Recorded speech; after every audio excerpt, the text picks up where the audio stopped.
Bienvenidos de nuevo a mi canal. Hoy vamos a hacer un podcast hablando sobre, sobre la observación de cielo profundo. Será un capítulo que formará parte de otros varios también, que hablaremos de observación planetaria, de observación lunar, de observación solar. Vamos a ir haciendo en la medida en la que el tiempo nos permita, pues todo tipo de podcast intentando transmitiros pues lo que hemos aprendido en todos estos años de experiencia que llevamos como profesionales de la astronomía. Recordaros que somos la tienda observarelcielo.com y que nos distinguimos del resto de que probamos muchos telescopios. Estamos continuamente probando telescopios para la revista, actualmente para la revista Astronomía, una revista, creo que es la única que se edita ya en España, que es de temática únicamente de astronomía. Y hemos probado durante prácticamente 16 años, todos los meses, pues todo tipo de astrochismes, como digo yo a veces, ¿no? Así que hoy vamos a hablar de cómo observar adecuadamente los objetos de cielo profundo.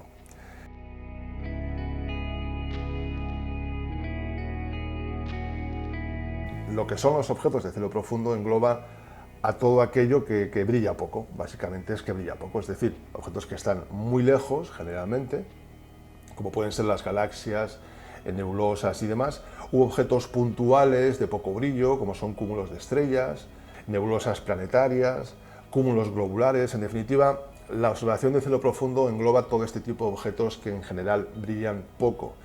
Esa es la característica que más distingue a la observación de cielo profundo. Estamos observando cosas que van a brillar poco, ¿eh? Por tanto, todo lo que nos haga falta para desempeñar de manera adecuada la observación de cielo profundo va a depender de instrumentación y de circunstancias ambientales y de lugares de observación también, que estén encaminados, que estén dirigidos a mejorar las imágenes, a potenciar las imágenes de cosas que brillen poco, de imágenes con poca luz. Por tanto, lo primero que tenemos que ver es que los objetos de cielo profundo son débiles en luz y también se ven en blanco y negro. Esto es algo que hay que aclarar, porque muchas veces, como vemos un montón de fotos con unos colores espectaculares, la fotografía tiene la gran ventaja de que es capaz de acumular luz conforme pasa el tiempo. Eso no lo puede hacer el ojo humano se limita a la cantidad de luz que tiene, que le llega de un sistema óptico y se adapta a él. Se puede adaptar muy bien si estás mucho tiempo en la oscuridad, como sabemos es necesario para que el ojo se adapte a la oscuridad y veamos mejor este tipo de objetos, pero un poco más, es decir, no acumulamos luz con el ojo, vemos como si fuese una especie pues como de cámara de vídeo, más o menos, para que nos entendamos. Mientras que la fotografía acumula luz durante el llamado tiempo de exposición y esa es la forma en la que consigue mostrarnos pues, todos los colores tan preciosos que tienen, sobre todo las nebulosas de hidrógeno alfa, que son las rojizas, las barrojas, las galaxias que tienden a ser un poquito azuladas también, la mayoría de ellas.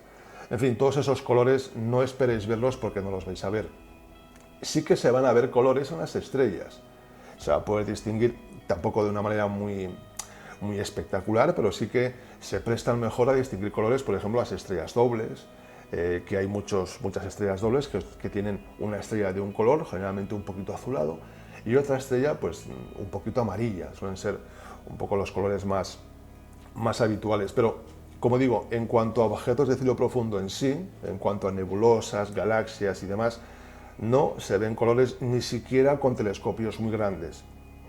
Se pueden llegar a ver ciertos matices muy sutiles, pero que nada es parecido a lo que todos tenemos en la mente como color, ¿eh? El cielo profundo tiene ese primer problema, para empezar, que son objetos débiles en luz y también que los vamos a ver siempre en blanco y negro.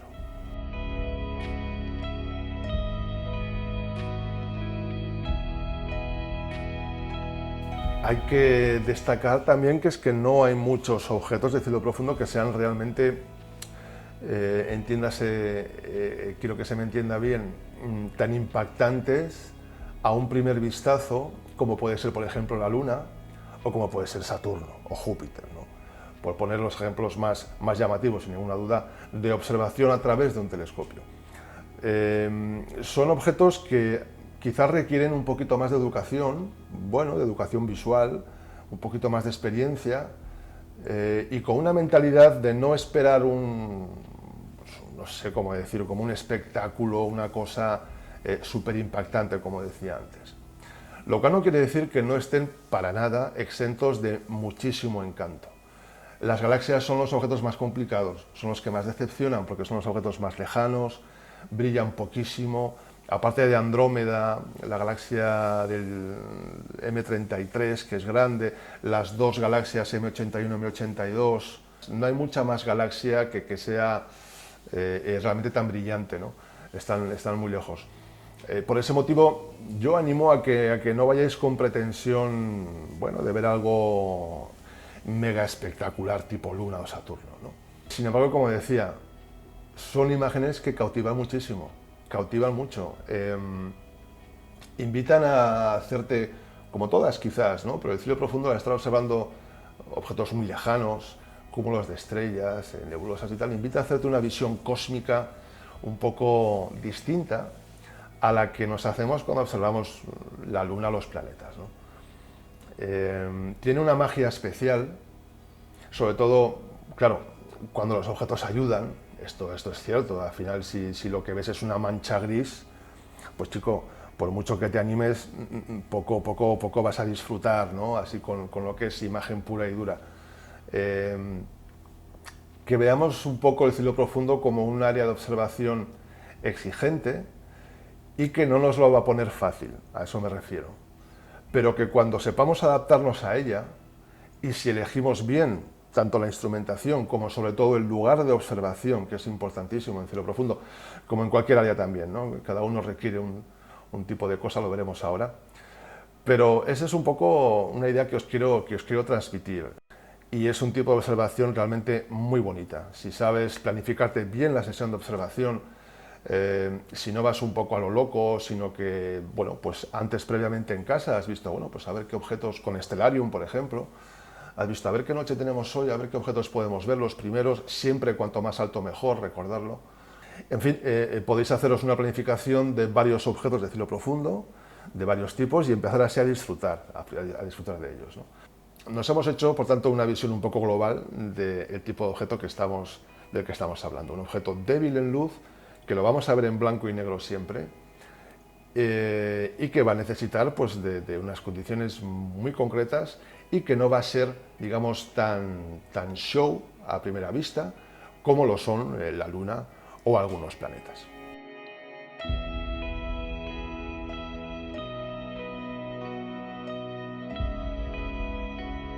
Vamos a responder a la pregunta ¿qué necesitamos? Y vamos a empezar por lo más importante, que no es el telescopio, como suele ser muy habitual. La parte más importante, digamos, el parámetro de una ecuación que nos diera como resultado la calidad global resultante de la imagen, en esa ecuación el parámetro más importante, contrariamente a lo que solemos pensar, no es el telescopio muchas veces. En este caso, en cielo profundo, el mejor telescopio o el mejor filtro para ver cielo profundo es un cielo negro. Punto. Ya está. Es decir, todo lo que te preocupes, incluso todo lo que te gastes en gasoil de más para ir a un sitio adecuado, lo vas a agradecer muchísimo. El cielo profundo te pide, te exige que te alejes de la contaminación luminosa. Es así. Y un filtro no puede, digamos, compensar esto, no lo hace. Yo pensaba, pues como muchos, cuando no tenía experiencia y leía pues mucha publicidad, sobre todo en revistas americanas, Sky and Telescope, por ejemplo. Hablo pues de los años 80, años 90. Leías publicidad y bueno, los primeros filtros Lumicon, antipolución, también Meade, Celestron, sacaban filtros de este tipo. Y en mi ignorancia pensaba que, bueno, pues era casi como estar en un cielo rural. Digo, pues bueno, si tengo un filtro, además eran muy caros. Siguen siendo unos filtros caros, ya mucho menos, pero antes cuando se empezaban a construir eran filtros mucho más caros. Bueno, pues yo en mi ignorancia, como os comentaba, pensaba bueno, que me iba a dar igual, que si tengo un filtro de este tipo, no me importa estar un poquito cerca de la ciudad, va a ser igual de buena la imagen porque tengo un filtro antipolución luminosa. Bueno, esto no es así. Ocurre con muchas cosas, en astronomía, al igual que en otros campos también. A veces la publicidad, el marketing se exagera, evidentemente para ser más comercial, ¿no? Por eso es tan importante el probar las cosas o el comentar bueno, pues en asociaciones, a ver qué tal te ha ido con este filtro, con esta montura, con este tubo. Eso da mucha información. En cualquier caso, insisto, el mejor telescopio para cielo profundo, la parte más importante para cielo profundo es un cielo negro. Tampoco hay que obsesionarse, no hace falta irse a Pirineos o a 2000 metros de altura o no sé, a una cosa un poco exagerada. No es necesario eso. Si miramos los mapas que podemos encontrar en la red de contaminación luminosa, nos haremos una idea pues bastante acertada de cómo está el panorama. No está nada bien, pero somos afortunados. Si nos fijamos, la península probablemente es uno de los mejores cielos que quede en la Europa continental, salvo las zonas evidentemente ya menos habitadas, perdón, del este de Europa y demás, ¿no? Pero en principio la península, si nos fijamos, aún sigue teniendo rincones desde los cuales podemos ver un cielo perfectamente oscuro y totalmente satisfactorio para hacer una observación de cielo profundo rigurosa, que a eso es a lo que vamos.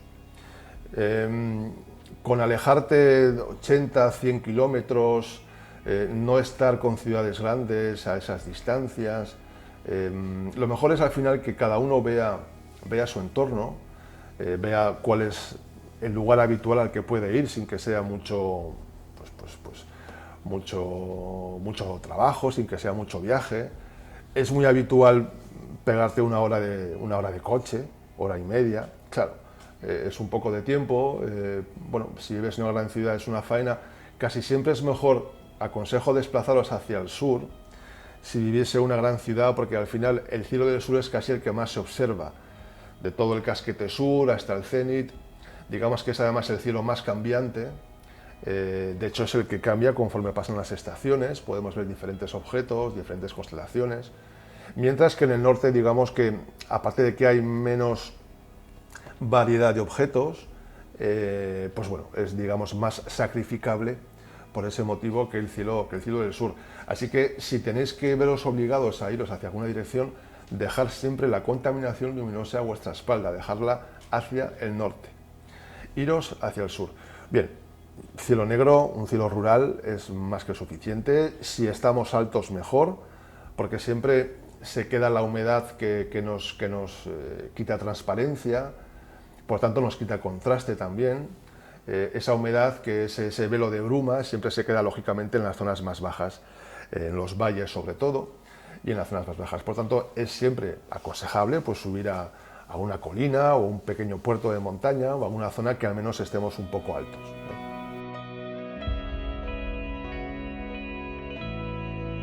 Bueno, también necesitamos buen SIN. El SIN, recordemos brevemente, es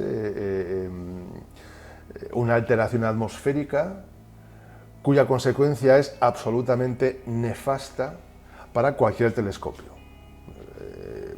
Digamos que es otro parámetro de esa ecuación que comentábamos antes, del cual depende directamente la calidad de la imagen final que estemos observando. Y de nuevo, no es el telescopio uno de esos parámetros más importantes. Que no nos coman la cabeza con calidades de pulido que nos van a salvar de cualquier mal SIN o de un contraste de una definición puntual tan exquisita que aunque el signo sea muy bueno, lo voy a ver igual de bien. Esto no es así.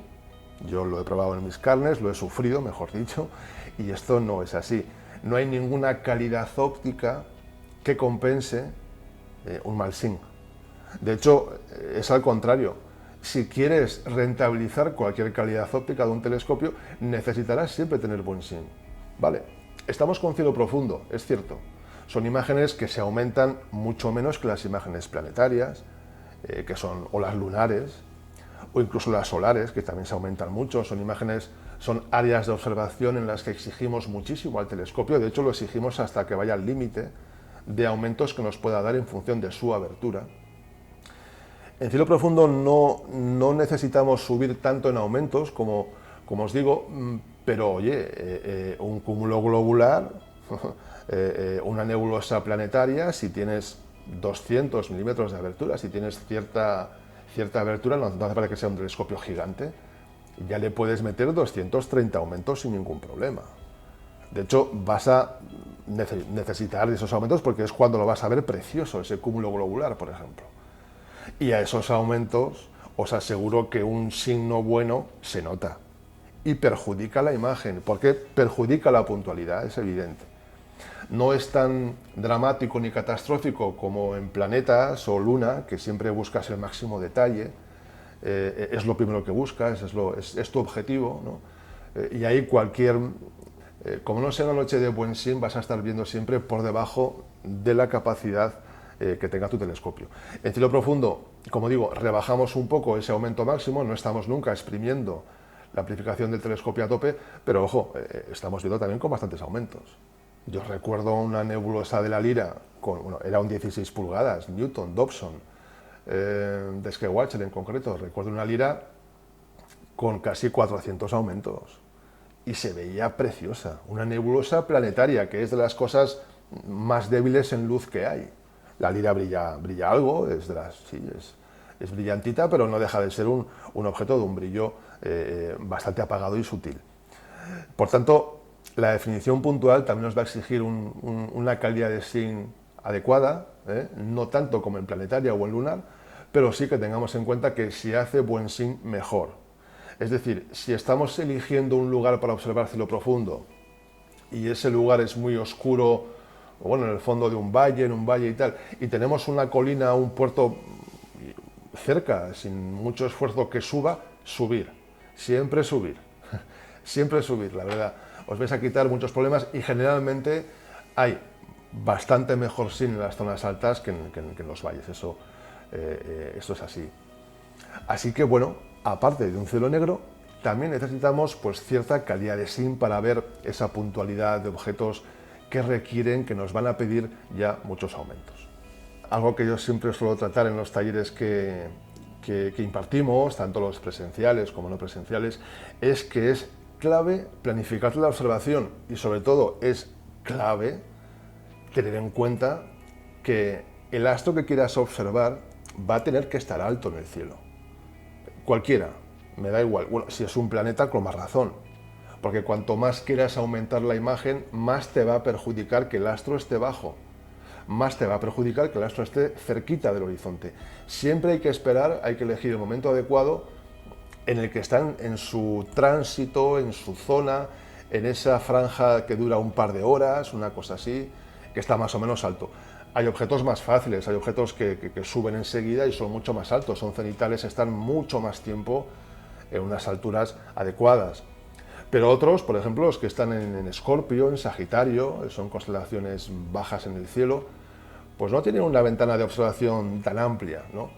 En cualquier caso, es fundamental que os descarguéis Stellarium, si no lo habéis hecho ya, que aprendáis un poco a usarlo, es muy intuitivo. Ya haremos algún vídeo, hay muchos vídeos de Stellarium, de este software, de cómo usarlo. Y os planifiquéis la observación preveyendo, adelantándoos al movimiento del cielo. Es decir, la noche empieza, vale, bueno, ¿qué es lo que hay más alto al comienzo de la noche? Y sobre todo, ¿qué es lo que hay más alto y que está hacia el oeste? Porque claro, lo primero que se va a ocultar, lo primero que va a hacer bajar altitud es todo aquello que está hacia el oeste. Por tanto, es lo primero que habrá que intentar ver. Es un poco una dinámica que se usa mucho en la observación de cielo profundo, cuando haces algunos tours y vas de objeto en objeto y tal. Es siempre mejor, claro, observar lo que primero va a empeorar en calidad de observación, que es lo que primero va a bajar, que es lo que está hacia el oeste, y luego ya ir viendo más hacia el este, más hacia el cenit, más hacia el este, objetos ya con más altura. Por tanto, es fundamental la altitud de un astro en el cielo. Bueno, no es recomendable observar nada de cielo profundo que no esté por encima de unos 30 grados, cuanto más alto mejor. En fin, todo mejora en función de la altura del astro sobre el horizonte.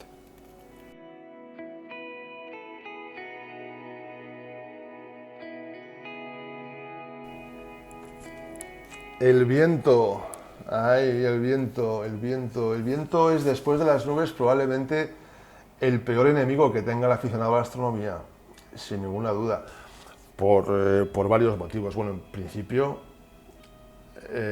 nos puede hacer pasar mucho más frío. En invierno, si tenemos una ligera brisa, puede ser demoledor. Una proeza deportiva aguantar en el monte en esas condiciones. Y por no hablar de las vibraciones que nos genera cuando vemos con cierta amplificación, cuando vemos con ciertos aumentos. El viento realmente es algo de lo que hay que protegerse sin ninguna duda. Yo siempre lo recomiendo y de hecho es que es algo importantísimo. Buscar siempre sitios que tengan quizás alguna ermita, alguna pared, algún corral, aunque esté medio derruido, es igual, si no se te cae encima, te va a proteger el viento de maravilla, no hay ningún problema. No, te digo porque yo lo hago, vamos, en varios sitios, aquí en Navarra, igual que en muchas áreas rurales, por supuesto, hay un montón de corrales ya abandonados que están medio caídos, pero que algunas paredes se aguantan. Oye, y te sirven a veces de un choco estupendo para estar protegido de ese viento, como digo, más que molesto, es francamente, bueno, nos puede hacer a veces recoger todo el aparataje y volvernos para casa pues por estos motivos que os estoy comentando. Así que lo dicho, después de las nubes, nuestro peor enemigo siempre será el viento. Y para terminar con las circunstancias, digamos, climáticas, las circunstancias meteorológicas, el tercer enemigo es la humedad. Nos exaspera, a mí desde luego, ver cómo empieza a chorrear agua por todas partes. El tubo es que me pone malo, francamente, porque ya intuyo que cuando eso pasa, probablemente yo observo mucho con newtons, con todo tipo de telescopios, los newtons vacío profundo van muy bien. Digo, uy, dentro de poco igual se me empieza a empañar ya el espejo secundario, que es el pequeño, es el que primero se empieza a empañar generalmente.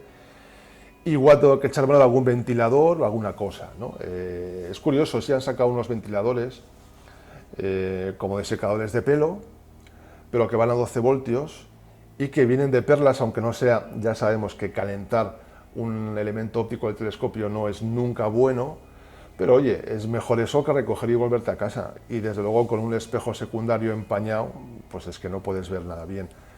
Así que digo espejo secundario como lámina Smith de un telescopio Smith Cassegrain, como lente de un refractor, aunque los refractores son probablemente los telescopios que mejor aguantan la condensación. Hombre, son lentes pequeñas, ese es un motivo importante, y luego están muy bien protegidos, tienen parasoles muy amplios, muy largos, ¿no? En cualquier caso, la humedad es un agente que hay que también tener en cuenta. En invierno suele hacer mucha humedad, sobre todo en el norte de España, o en zonas también del sur, pero zonas cercanas a ríos, valles, a veces días húmedos, es insoportable la cantidad de humedad.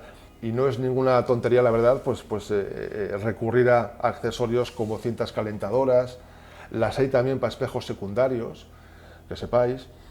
Y bueno, pues para que nos pueda salvar la observación una de estas noches en las que el nivel de humedad pues sube realmente mucho y hace que se nos empañe todo echando pipas.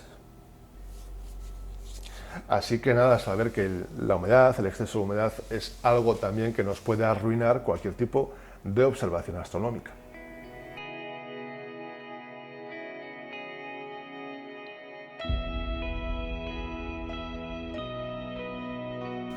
Bueno, pues ahora sí vamos a hablar ya del telescopio. Fijaros que hablamos lo último. No es nada descabellado, francamente. Evidentemente es importante. Pero claro, de nada, recordar que de nada me sirve un telescopio magnífico vacío profundo si estoy o en un cielo contaminado lumínicamente, o en un cielo con muy mal zinc, o con mucha humedad, mucho viento, es decir, no vale. No vale, es que no va a valer. La experiencia, el mundo real es ese.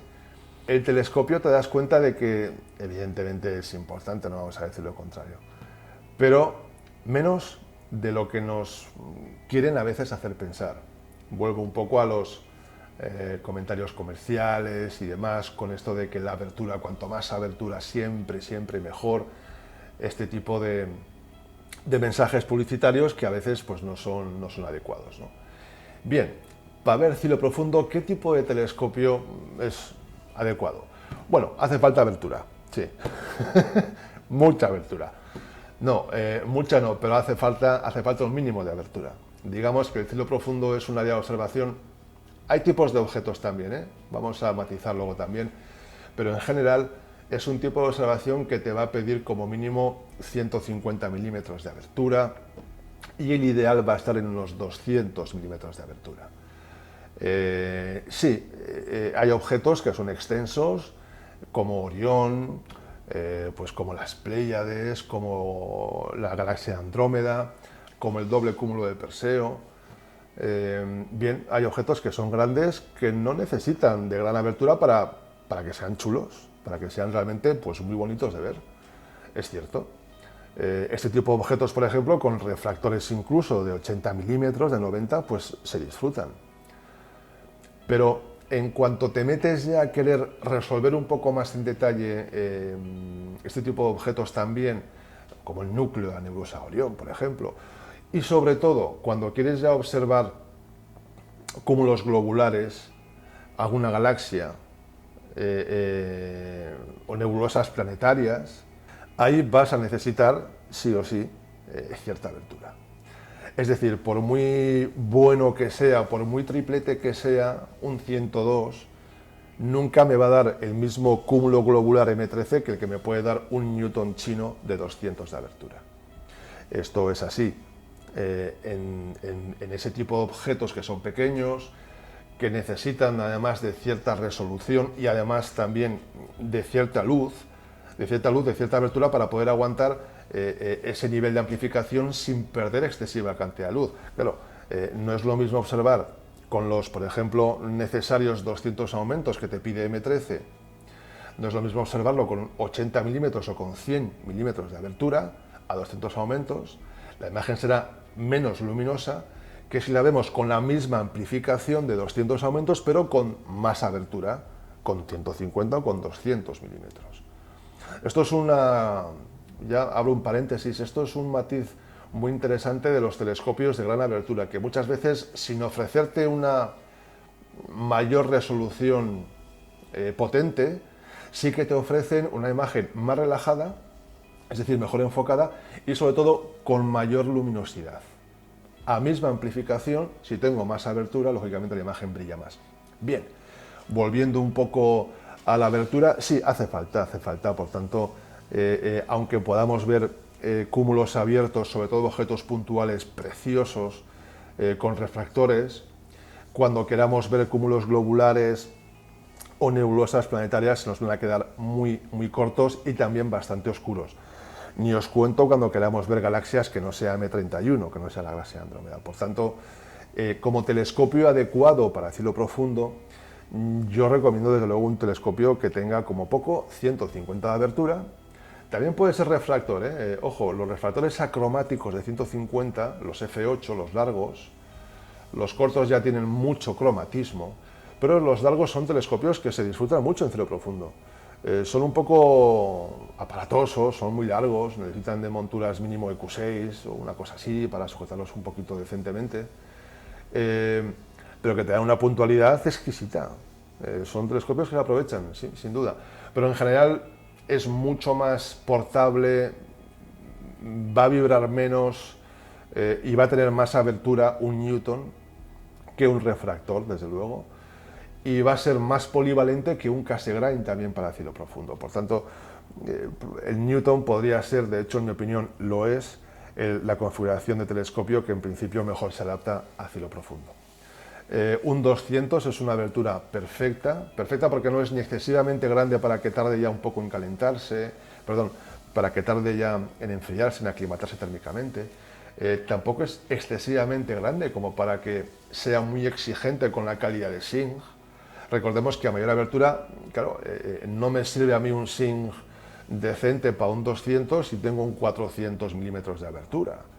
Tendré que ser más exigente con el SING, ¿no? Por tanto, es muy polivalente. A mí me gustan mucho los 200 F6. Tanto Dobson es una configuración estupenda para cielo profundo. La verdad que es magnífica, es súper cómoda. Te sientas en la silla. Si tienes un objeto muy bajo, arqueas la espalda y puedes observar muy bien. Si tienes un objeto alto, digamos, te enderezas la espalda, te pones tieso y observas también muy bien. Son telescopios, francamente, que a mí me gustan mucho y además a un precio mucho más barato que un Smith Cassegrain, por ejemplo, que no va a ser mejor en cielo profundo, ¿eh? Ni en planetaria tampoco, ya dicho sea de paso, pero bueno, estamos hablando de cielo profundo. Un Smith Cassegrain no va a ser mejor en cielo profundo que un Newton F6 o incluso que un Newton F5. ¿Eh? Son telescopios que van muy, muy bien, francamente.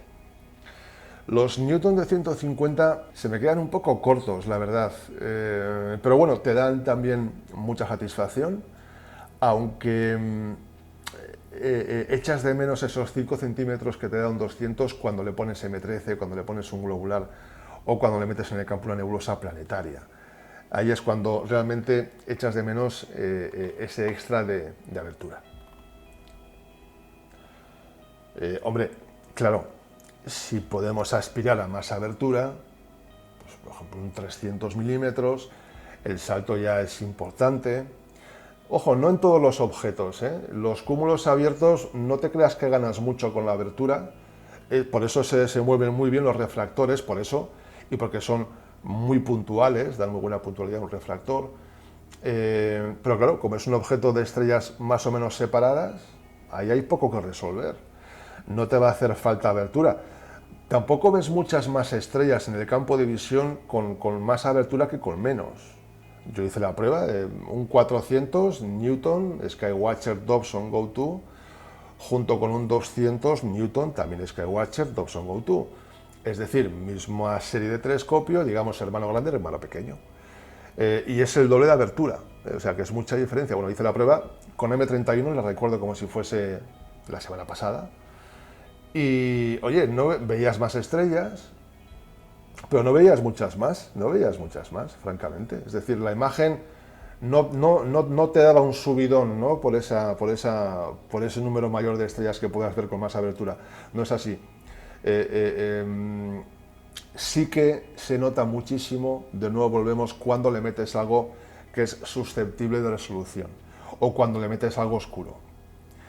El núcleo de M42 es absolutamente espectacular con un 300 o un 400 milímetros de abertura. Los globulares ya no tienen nada que ver, los enfocas en el propio cúmulo globular, con eso lo digo todo. Generalmente cuando enfocamos un objeto de cielo profundo hay que tener cuidado porque claro, son objetos muy sutiles, muy débiles, entonces difusos a veces cuando son galaxias o nebulosas. Por tanto es muy complicado enfocar con ese mismo objeto. Hay que desviar el campo de visión hacia un eje, hacia un sentido, mejor dicho, hasta que encuentres una estrella razonablemente brillante. No hace falta que brille mucho. Si estamos ya aclimatados a la oscuridad, para enfocar una estrella, nada que brille un poquito, ya decente, ya se enfoca bien. Lo que hacemos es enfocamos con esa estrella y volvemos camino para atrás donde estaba el objeto que íbamos a ver. Y ahí lo vemos perfecto. Así es como se enfocan, por ejemplo, con cúmulos globulares, con nebulosas planetarias, con objetos que son pues difusos y un poco complicados, como digo. Claro, si la abertura es grande, lo que os contaba, le pones M13 y es que enfocas con M13. Bueno, y ves un cúmulo que le metes 350 aumentos y es que te lo estás merendando, es un absoluto espectáculo. Los que ya son bonitos con pequeña abertura son realmente espectaculares con gran abertura, Orión, M31, bueno, este tipo de objetos, los globulares, y los que son un poco, se quedan a medio camino, pues como las nebulosas planetarias, alguna galaxia y demás, son, bueno, mucho más evidentes, con gran abertura, se ven muchísimo mejor, pero no llegan a hacerte ese espectáculo quizás que algún tipo algún perfil de aficionado puede esperar. No sé si se me entiende, creo que sí. Bueno, pues básicamente este es un poco el resumen. En cuanto a aberturas, yo me iría a un 200, me parece que es un telescopio fenomenal. Me gusta mucho el 200 Go2, a mí me gusta Skywatcher porque me da muy buen servicio postventa, conocemos muy bien esa marca y además funciona bien y tiene una relación calidad-precio excelente. El 200 Go2, que es un F6, es importante, no es un F5 como el tubo suelto que se vende de Newton 200 de abertura. El Go-To es un F6, lo cual es mejor, porque da una calidad menos coma, más puntualidad. Es una configuración muy buena, una relación focal muy buena para un Newton. A mí me encanta ese telescopio. Vamos, aparte que es duro, lo llevo usando para mis actividades de divulgación durante muchos años, llevo 2. Se ha aguantado tralla un montón en situaciones de divulgación que la gente los toca, los mueve y tal. Y aparte de eso, son telescopios suficientemente precisos para tareas de observación. Incluso puedes hacer fotos también de planetas y de luna, fotos que no salen nada mal, como podéis ver en las imágenes. Esta foto de Júpiter, por ejemplo, está hecha con un Newton Dobson Go-To, ¿no? Aunque la montura sea azimutal, los software de procesado te compensan esa mínima rotación, que francamente es muy pequeña, la que existe. Y como digo, pues se puede también usar para este tipo de observación. Pero son una auténtica gozada en cielo profundo. Con el sistema Go-To lo encuentras todo y sobre todo, más importante que encontrar las cosas, es que te las mantenga en el centro del campo de visión durante el tiempo que te dé la gana. Observar tiene, digamos, esa necesidad con imágenes por encima de 100, ciento y pico aumentos, ¿no? Los Dobson manuales son magníficos, son baratos, son telescopios que van, ópticamente son iguales, son telescopios que van muy bien, pero claro, no tienes motor, por tanto la imagen se mueve. Estarás 40 segundos, 30 segundos y cada ese espacio de tiempo tendrás que mover manualmente el telescopio. Lo cual, pues bueno, para empezar, oye, la ilusión puede con eso y con mucho más, y se hacen observaciones francamente muy buenas, también es cierto, pero, hijo mío, cuando tienes un motor, madre mía, tienes ahí el seguimiento siderio, la imagen cambia, es que puedes subir a la amplificación que te dé la gana, 200 aumentos, 300, y tienes la imagen ahí quieta, ¿no? Eso es francamente muy importante. Por tanto, son pues telescopios que francamente a mí me gustan mucho y recomiendo desde luego para observación de cielo profundo y también para todo tipo de observaciones, pero como estamos en cielo profundo, pues son muy recomendables para observación de cielo profundo.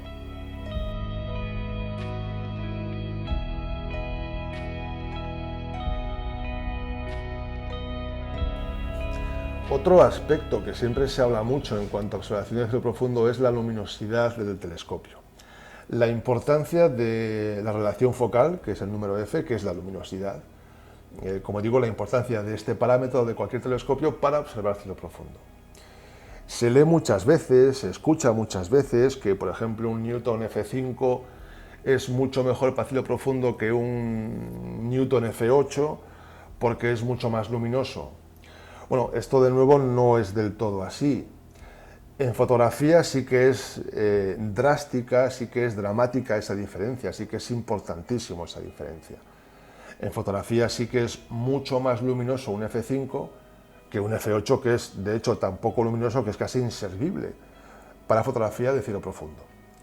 Pero para observación de cielo profundo todo cambia. El ojo no es una cámara de fotos. Yo tengo hecha, la recuerdo muy bien, una comparativa entre un Smith Cassegrain Celestron, además el bueno, el HHD 800 cuando salió, que es un F10, su relación focal es F10, puestos en la misma montura, misma noche, con un Newton de Skywatcher F5, también de 200 de apertura. Bueno, sí que veías un poco más oscuro el fondo de cielo, recuerdo que además me fijé muy bien, recuerdo que fue M42. Detectabas, lo notabas, no mucho, un poco más oscuro el fondo del cielo, con el Smith Cassegrain, que es F10, que con el F5, que con el Newton, que es un F5. Ambos con los mismos aumentos, o sea, mismo tamaño de nebulosa, en el campo de visión y tal.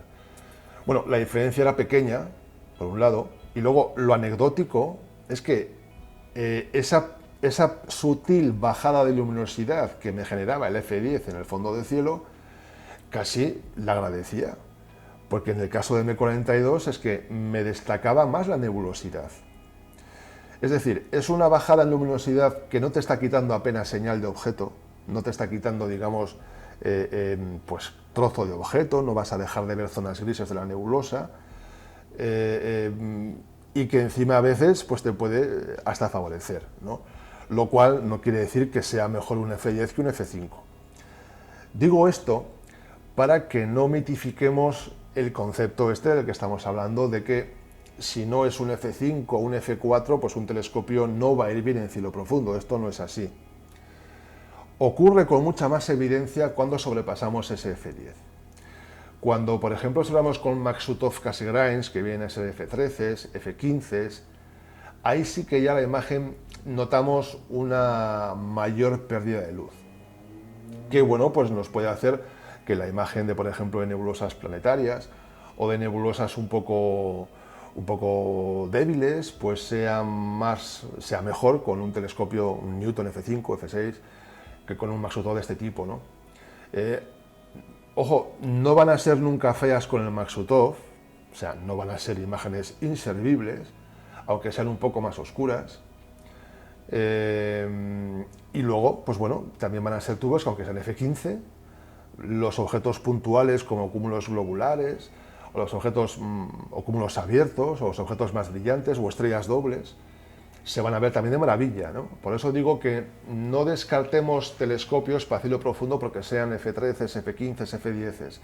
Entendamos sus limitaciones, entendamos que hay objetos que sí que se van a ver afectados por esta pérdida de luminosidad, por estas relaciones focales altas, pero que otros, sin embargo, no se van a ver afectados porque el telescopio sea un F10. De hecho, lo que os comentaba antes, F10 sería, en mi opinión, un poco F8, F10, el límite en el que prácticamente no tienes mucha diferencia, aunque la notes, insisto, en que no tienes mucha diferencia dramática en el que la imagen la vas a ver, pues bueno, pues mucho menos luminosa, ¿no? Esto no ocurre así, afortunadamente, en el mundo real, y es bueno que lo contemos y bueno, pues que lo sepáis.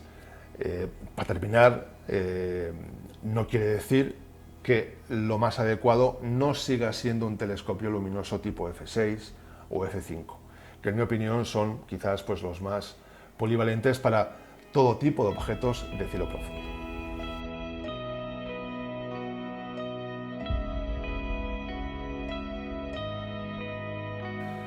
Bueno, pues para acabar con los accesorios y demás, vamos a hablar de oculares y de filtros.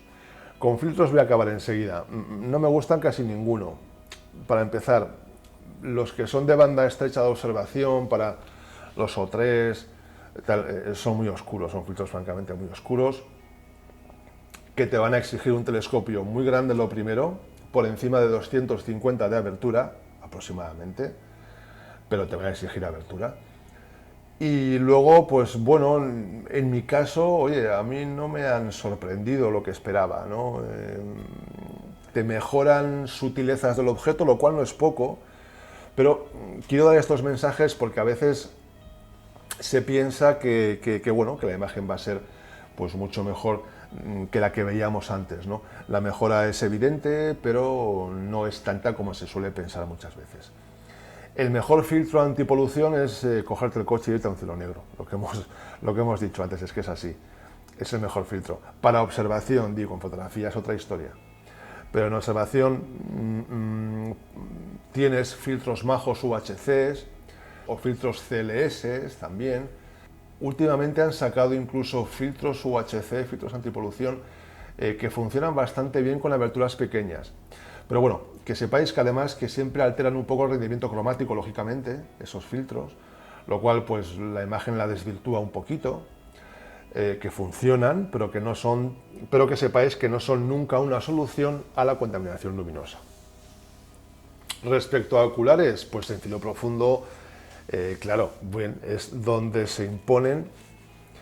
Bueno, yo primero, para empezar, en cualquier equipo de cualquier telescopio recomiendo siempre que tengáis un ocular con el que podáis abarcar el mayor trozo de cielo posible, la mayor área celeste posible, ¿no? Generalmente suelen ser oculares como el Hyperion 36 asférico, que es muy buen ocular, junto con el 31 los asféricos de Hyperion son mejores que el resto sin ninguna duda. O algún Explore Scientific de 82 grados también. Lo que pasa es que son muy pesados los de 30 y 40. Yo casi recomendaría pues, los de 40 que te abarca mucho campo. O si no, me gusta mucho el Hyperion de 36 porque pesa poco, es pequeño, es ligerito y además se puede adaptar tanto en portaoculares de 2 pulgadas como también en portaoculares de 1,25 pulgadas.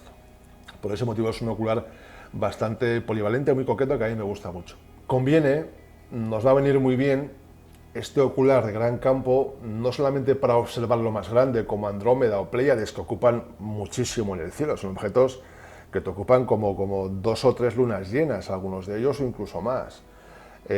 Son objetos que por tanto te van a exigir mucho área celeste de observación, un ocular con mucha focal, y si tiene también un campo aparente tirando a grande, pues mejor. Bien, esto de campo aparente es importante en cielo profundo porque nos aporta mucha, digamos, espectacularidad, ¿no? Aunque la visión nunca la debamos dirigir hacia la esquina de la imagen, es decir, M13 no te lo pones en el borde de la imagen, te lo pones en el centro, lógicamente, que es donde mejor se ve, pero sí que el hecho de tener estrellas esparcidas a tu alrededor, tener una impresión de imagen muy amplia, te aporta mucha espectacularidad a la imagen, te aporta mucho espectáculo a la imagen, la verdad que la ves muy bonita. Además de que un campo aparente mayor, por ejemplo uno muy recomendable es de unos 82 grados, entre 75 y 82 más o menos, un campo aparente mayor nos va a permitir aumentar más la imagen y seguir viéndola al mismo tamaño relativo, es decir, seguir viendo, por ejemplo, la nebulosa de Orión entera en el campo de visión, pero con más aumentos. Esto nos permite un campo aparente amplio. Yo recomiendo, aparte de ese ocular de 40, de 36, ese ocular de gran focal, un ocular de aumentos medios, de unos 80-90 aumentos, porque curiosamente, esto es curioso, si os fijáis, la mayoría de cúmulos abiertos, Messier, son objetos que no son tan grandes como para observarlos, como no son como las Pléyades, ni son tan pequeños como un globular. Son objetos que te vienen a pedir entre 100, 80 aumentos, ese tipo de amplificación, ese tipo de campo. Y son objetos que agradecen mucho tener campo aparente amplio. Por ese motivo yo recomiendo eso, es un ocular ya un poquito más medio, de 90 aumentos, 100 aumentos, 80, una cosa así, con 82 grados de campo aparente. Y luego otro que nos dé esos 180, 200 y pico aumentos para ver los objetos ya de cielo profundo más pequeños, también con 82 grados de campo aparente o 70 y pico, 70, una cosa así. Nos aporta un espectáculo muy bonito, la verdad. Ves más sensación, no sé cómo decirlo, más sensación espacial, ¿no? Más sensación de amplitud espacial, ¿no? La verdad que vienen muy bien para cielo profundo tener esos 82 grados de campo aparente en nuestros oculares. Para concretar, pues bueno, a mí me gustan mucho los Sport Scientific de 82 grados, Televue por supuesto, pero son mucho más caros y funcionan muy parecido, al menos hicimos una comparativa, las podéis mirar en nuestra página web. Comparamos unos Televue de 13 Nagler con Explore Scientific de 13 también, una focal parecida, creo que era un 14 el Explore, y también comparamos un Televue de 31 de 82, también Nagler, con un Explore de 82 de 30, en este caso creo que son, me parece, son de 30. Oye, la imagen era prácticamente igual, o sea, por no decir igual. No había apenas diferencia y desde luego no había la diferencia del doble que hay en precio. Que esto es importante, claro, ¿no? A mí me gustan mucho los Explore de 82, para cielo profundo y para Newtons van bastante bien, son oculares, como digo, con un rango de focales muy amplio, lo cual te facilita mucho las cosas y bueno, pues la verdad muy recomendables, sin duda.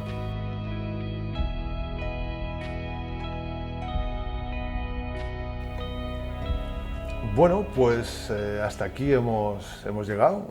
Muchas gracias como siempre por escucharme, espero que os haya resultado de interés la experiencia que os intento transmitir y los datos que os he aportado también.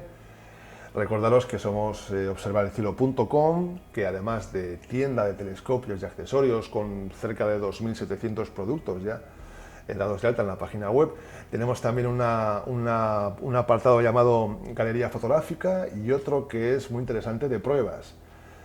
Podéis descargaros gratuitamente las pruebas en formato PDF, creo que hay más de 80 pruebas, una cosa así.